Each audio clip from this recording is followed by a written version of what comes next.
ಪ್ರೀತಿಯುಳ್ಳ ದೇವಜನರೇ, ನಿಮ್ಮೆಲ್ಲರಿಗೂ ಯೇಸು ಕ್ರಿಸ್ತನ ಶ್ರೇಷ್ಠವಾದ ನಾಮದಲ್ಲಿ ವಂದನೆಗಳು. ಶಾಲೋಮ್, ನಿಮಗೆ ಸಮಾಧಾನವಾಗಲಿ.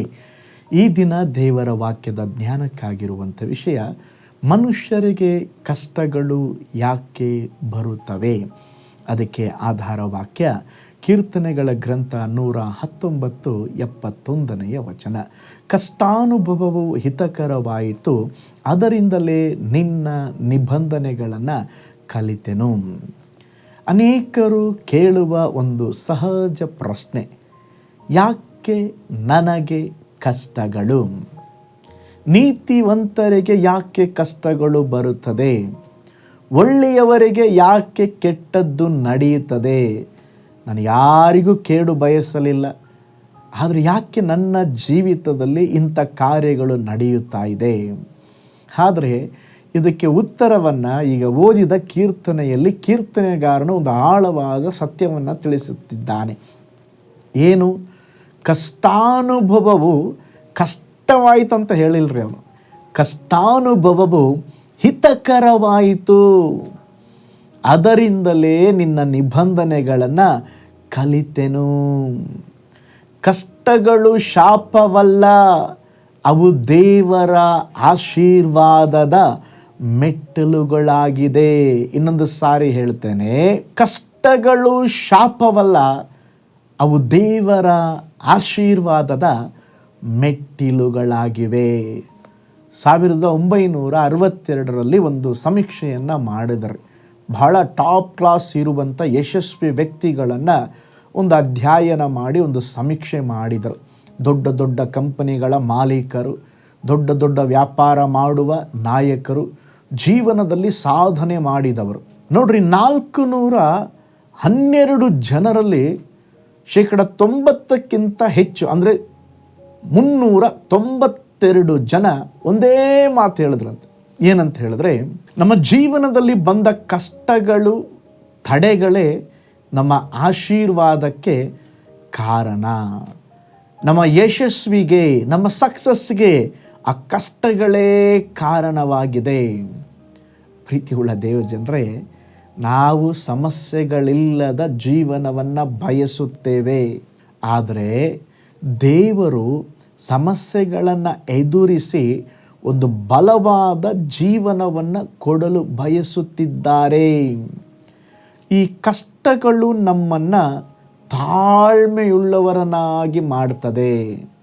ಈ ಕಷ್ಟಗಳು ನಮ್ಮನ್ನು ದೇವರ ಮೇಲೆ ಇನ್ನೂ ಆತುಕೊಳ್ಳುವಂತೆ ಕಲಿಸಿಕೊಡುತ್ತದೆ. ಯೋಸೇಫನು ಅನುಭವಿಸಿದ ಕಷ್ಟವನ್ನು ನೆನಪು ಮಾಡಿಕೊಳ್ಳ್ರಿ. ಬಾವಿಗೆ ತಳ್ಳಲ್ಪಟ್ಟ, ಗುಲಾಮನಾಗಿ ಮಾರಲ್ಪಟ್ಟ, ಸುಳ್ಳು ಆರೋಪಕ್ಕೆ ಗುರಿಯಾದ, ಸೆರೆಮನೆಗೆ ಹಾಕಿದರು. ಇವೆಲ್ಲವೂ ದೇವರ ಯೋಜನೆಗೆ ವಿರುದ್ಧವಾದ ಘಟನೆಗಳಂತೆ ಕಾಣಿಸಿದರೂ ದೇವರ ಹಸ್ತವನ ಮೇಲಿತ್ತು. ದೇವರವನನ್ನು ರೂಪಿಸುತ್ತಾ ಇದ್ದರು. ಆ ಕಷ್ಟಗಳೇ ಅವನನ್ನು ಉನ್ನತವಾದ ಹುದ್ದೆಯಾದ ಪ್ರಧಾನ ಮಂತ್ರಿಗೆ ನಡೆಸಿದವು. ಸೆರೆಮನೆ ಯೋಸೇಫನ ಅಂತ್ಯವಾಗಲಿಲ್ಲ, ಅದುವೇ ಫರೋಹನ ಅರಮನೆಗೆ ಹೋಗುವ ದಾರಿಯಾಯಿತು. ದೇವರು ಕಷ್ಟಗಳನ್ನು ಆಶೀರ್ವಾದದ ಮೆಟ್ಟಿಲುಗಳಾಗಿ ಮಾರ್ಪಡಿಸುತ್ತಾರೆ. ಸತ್ಯವೇದದಲ್ಲಿ ಕೂಡ ನಾವು ಅನೇಕ ಉದಾಹರಣೆಗಳನ್ನು ನೋಡಬಹುದು. ದಾವೀದನು ಅರಸನಾಗುವ, ರಾಜನಾಗುವ ಮೊದಲು ಎಷ್ಟೋ ಕಷ್ಟ, ಓಡಿದ್ದು, ಅರಣ್ಯದಲ್ಲಿ ಓಡಿದ, ಮಗನಿಂದ ತಪ್ಪಿಸಿಕೊಳ್ಳಿಕ್ಕೆ ಓಡಿದ, ಅರಸನಿಂದ ತಪ್ಪಿಸಿಕೊಳ್ಳಿಕ್ಕೆ ಓಡಿದ, ಕಷ್ಟಗಳ ಮೇಲೆ ಕಷ್ಟಗಳು. ಅದಾದ ಮೇಲೆ ಅವನ ಇಸ್ರಾಯೇಲ್ ದೇಶದ ಅರಸನಾದ. ಯೋಬನ ಜೀವಿತದಲ್ಲಿ ಕೂಡ ನೋಡ್ರಿ, ಕಷ್ಟಗಳ ಮೇಲೆ ಕಷ್ಟ. ಅವನ ಥರ ಕಷ್ಟವನ್ನು ಭೂಮಿಯ ಮೇಲೆ ಒಂದೇ ದಿನದಲ್ಲಿ ಅನುಭವಿಸಿದ ಮನುಷ್ಯ ಯಾವನೂ ಇಲ್ಲ. ಆದರೆ ಆ ಕಷ್ಟಕ್ಕೆ ಬದಲಾಗಿ ದೇವರವನಿಗೆ 2ರಷ್ಟಾಗಿ ಆಶೀರ್ವಾದವನ್ನು ಕೊಟ್ಟರು. ಯೇಸು ಸ್ವಾಮಿಯವರನ್ನೇ ನಾವು ನೋಡೋಣ. ಅವರು ತಂದೆಯ ಬಲಭಾಗದಲ್ಲಿ ಇವತ್ತು ಕೂತುಕೊಂಡಿದ್ದಾರೆ. ಮಹಿಮೆಯ ಪದವಿಯನ್ನು ನಮಗೆ ಕೊಡುವುದಕ್ಕೆ ಒಂದು ಉನ್ನತವಾದ ಕಾರ್ಯವನ್ನು ದೇವರು ಅವರಿಗೆ ಕೊಟ್ಟಿದ್ದಾರೆ. ಯಾವುದರ ಮೂಲಕ? ಕ್ರೂಜೆಯನ್ನು ಹೊರುವ ಮೂಲಕ. ಕ್ರೂಜೆಯ ನಂತರವೇ ಕಿರೀಟ ಇರೋದು, ಶಿಲುಬೆಯ ನಂತರವೇ ಕಿರೀಟ ಇರೋದು. ಪ್ರೀತಿಯುಳ್ಳ ದೇವಜನರೇ, ನಿಮ್ಮ ಜೀವನದಲ್ಲಿ ಈಗ ಕಷ್ಟಗಳಿವೆಯಾ? ನಿಮ್ಮ ಪ್ರಾರ್ಥನೆಗಳಿಗೆ ಉತ್ತರ ವಿಳಂಬವಾಗುತ್ತಿದೆಯಾ? ನಿಮ್ಮ ಪ್ರಾರ್ಥನೆ ಇನ್ನೂ ದೇವರು ಏನು ಕೇಳುತ್ತಿಲ್ಲವ? ನೆನಪಿರಲಿ, ನೀವು ಹಾದು ಹೋಗುವ ಪ್ರತಿಯೊಂದು ಕಷ್ಟದ ಹಾದಿಯು ನಿಮ್ಮನ್ನು ನಾಶನಕ್ಕೆ ಅಲ್ಲ, ಉತ್ತಮ ಸ್ಥಾನಕ್ಕೆ ಕೊಂಡೊಯ್ಯುತ್ತದೆ. ನೀವು ಕಲಿಯುತ್ತಿರುವ ಆ ಕಷ್ಟವೆಂಬ ಪಾಠವೇ ನಿಮ್ಮ ಭವಿಷ್ಯದ ಆಶೀರ್ವಾದವಾಗಿರುತ್ತದೆ. ನೀವು ಸಾಕ್ಷಿ ಹೇಳಲಿಕ್ಕಿದ್ದೀರಾ, ಆ ದಿನ ನಾನು ಪಟ್ಟ ಕಷ್ಟ ಇವತ್ತು ನನಗೆ ದೇವರು ಆಶೀರ್ವಾದವಾಗಿ ಮಾರ್ಪಡಿಸಿದ್ದಾರೆ ಎಂದು ಧೈರ್ಯವಾಗಿ ಹೇಳೋಣ. ಯಾವುದೇ ತಡೆಗಳು ಬರಲಿ, ಕಷ್ಟಗಳು ಬರಲಿ, ಸವಾಲುಗಳು ಬರಲಿ, ದೇವರು ನನ್ನ ಜೊತೆ ಇದ್ದಾರೆ. ದೇವರು ಅವುಗಳನ್ನು ಎಲ್ಲ ಎದುರಿಸುವಂತೆ, ಅವುಗಳ ಮೂಲಕ ಒಂದು ದೊಡ್ಡ ಆಶೀರ್ವಾದವನ್ನು ಪಡೆಯುವಂತೆ ನನ್ನ ದೇವರು ನನಗಾಗಿ ಎಲ್ಲವನ್ನ ಮಾಡುವರೆಂಬುದಾಗಿ ನಂಬ್ರಿ. ದೇವರ ಒಂದು ಅದ್ಭುತ ನಿಮ್ಮ ಜೀವಿತದಲ್ಲಿ ನಡೆಯಲಿಕ್ಕಿದೆ. ಪ್ರಾರ್ಥನೆ ಮಾಡಿಕೊಳ್ಳೋಣ. ಪರಲೋಕದಲ್ಲಿ ವಾಸ ಮಾಡುವ ನಮ್ಮ ತಂದೆಯಾದ ದೇವರೇ, ಅನೇಕ ಸಾರಿ ಕಷ್ಟಗಳು ನನಗೆ ಯಾಕೆ ಎಂಬುದಾಗಿ ನಾವು ಕೇಳುತ್ತೇವೆ.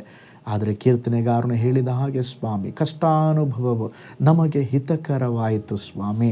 ಕರ್ತನೇ, ಆ ಕಷ್ಟಗಳಿಂದಲೇ ನಾವು ಪಾಠ ಕಲಿಯುವಂತೆ ದೇವರೇ ನಮಗೆ ಸಹಾಯ ಮಾಡಿರಿ. ನಮ್ಮ ಜೀವಿತದಲ್ಲಿ ಸ್ವಾಮಿ ದೇವರೇ, ನೀವು ಏನು ಉದ್ದೇಶ ಇಟ್ಟಿದ್ದೀರೋ ಅದು ನೆರವೇರಲಿ ಸ್ವಾಮಿ.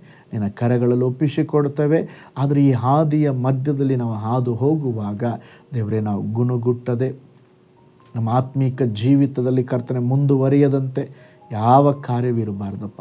ಏನೇ ಬಂದರೂ ಏನೇ ನಡೆದರೂ ನಿಮ್ಮನ್ನು ಇನ್ನೂ ಹೆಚ್ಚು ಆತುಕೊಳ್ಳುವಂತೆ ಸಹಾಯ ಮಾಡಿರಿ. ಯೇಸುವಿನ ಹೆಸರಿನಲ್ಲಿ ತಂದೆಯೇ, amen, amen. Praise the Lord. ಹಾಗಾದರೆ ಕರ್ತನು ನಿಮ್ಮ ಜೀವಿತವನ್ನು ಬ್ಲೆಸ್ ಮಾಡಲಿ. ಕಷ್ಟಗಳು ಬಂದಾಗ ಗುಣಗುಟ್ಟಬೇಡ್ರಿ. ಈ ಕಷ್ಟಗಳ ಮೂಲಕವೇ ದೇವರು ನನ್ನನ್ನು ಉನ್ನತಿಗೆ ತೆಗೆದುಕೊಂಡು ಹೋಗುತ್ತಾರೆಂಬುದಾಗಿ ದೇವರನ್ನ ನಂಬಿರಿ. ನಿಶ್ಚಯವಾಗಿ ದೇವರು ಒಂದು ದೊಡ್ಡ ಅದ್ಭುತ ಮಾಡಲಿಕ್ಕಿದ್ದಾರೆ. ಅದ್ಭುತವನ್ನು ಹೊಂದಿದ ಮೇಲೆ ನಿಮ್ಮ ಅದ್ಭುತ ಸಾಕ್ಷಿಯನ್ನು ನಮ್ಮೊಂದಿಗೆ ಹಂಚಿಕೊಳ್ಳ್ರಿ. ಈ ಸೇವೆಗಾಗಿ ಪ್ರಾರ್ಥಿಸ್ರಿ.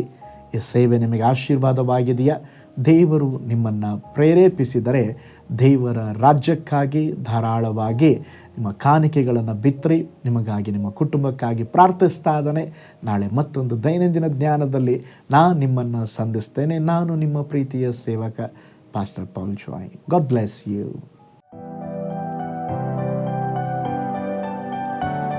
ಕರ್ತನಲ್ಲಿ ಪ್ರಿಯರೇ, ಈ ಸಂದೇಶ ಮತ್ತು ಪ್ರಾರ್ಥನೆ ನಿಮಗೆ ಆಶೀರ್ವಾದಕರವಾಗಿದ್ದರೆ, ದೇವರು ನಿಮ್ಮನ್ನು ಪ್ರೇರೇಪಿಸಿದರೆ, ನಂಬಿಕೆಯಿಂದ ಸಾಗುವ ಈ ಸೇವೆಗೆ ನಿಮ್ಮ ಅಮೂಲ್ಯವಾದ ಕಾಣಿಕೆಯನ್ನು ಬಿತ್ತಿರಿ.